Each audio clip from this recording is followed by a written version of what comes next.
bonjour, bienvenue dans Fit Mindset. Je suis Kiki, ton coach sportif, t'aide à avoir un lifestyle sain en matière d'alimentation et d'activité physique. Et aujourd'hui, on parle de comment faire du sport après une journée de travail.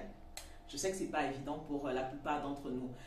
Alors, la première chose à faire, c'est de savoir est-ce que tu es du matin ou du soir. Selon qu'on est du matin ou du soir, on est plus apte à faire certaines choses et moins apte à faire certaines choses à certaines heures de la journée. C'est important pour toi de te connaître, de connaître ta personnalité pour savoir ce qui te sied le plus à ces heures-là. Et donc, quand tu sais si tu es du matin ou du soir, mais que tu dois quand même faire du sport le soir, c'est vrai que ce n'est pas évident, mais voici quelques clés qui pourraient t'aider à faire du sport après le travail.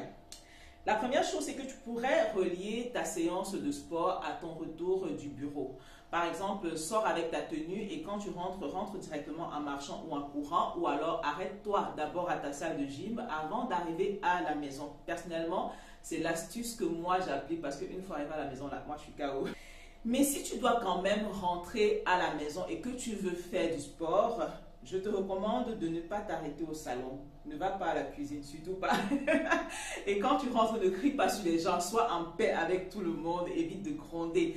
Va directement dans ta chambre. Et donc, quand tu arrives dans ta chambre, allonge-toi et prends quelques minutes pour souffler, 5 à 10 minutes pour respirer, te détendre, te relaxer. Le but étant en fait de créer une rupture entre tout ce que tu as fait toute la journée et ce que tu t'apprêtes à faire. Et donc, quand tu as fini, habille-toi, crée un environnement qui te plaise, parfume-toi, laisse ton make-up, mets une belle tenue, mets de la musique, va à la véranda, fais vraiment en sorte que ce moment soit un bon moment à passer avec toi-même.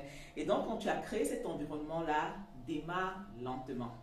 Ce n'est pas nécessaire de commencer à courir tout de suite ou alors monter sur ton vélo et commencer à pédaler avec la rage. Non, ce n'est pas intéressant.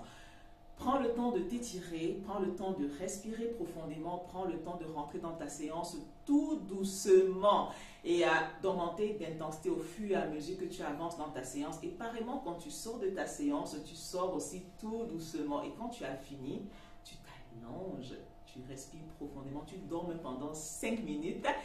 Et puis après, tu te lèves et tu peux donc rentrer au salon, commencer à gronder tout le monde. Voilà ce que j'avais à partager avec toi aujourd'hui. Mets ceci en pratique et tu vas voir, tu seras plus apte à faire du sport. Écoute, clique dans le lien qui est dans la description pour t'inscrire à ma masterclass Maigrir durablement sans régime. Oui, c'est possible, elle ne dure que 30 minutes. Et si tu veux pouvoir discuter avec moi des questions d'activité physique, comment faire en sorte que tu sois de plus en plus motivé, eh bien écris-moi tout simplement. Ce sera un plaisir pour moi de pouvoir t'aider. Et tous les samedis, dans mon émission On bouge ensemble, je te propose l'une de mes séances de sport. Donc, tu n'as plus aucune excuse pour pouvoir te mettre au sport. Abonne-toi simplement à cette chaîne et ensemble, on va prendre soin de notre corps. Prends soin de toi et que Dieu te bénisse. Bisous.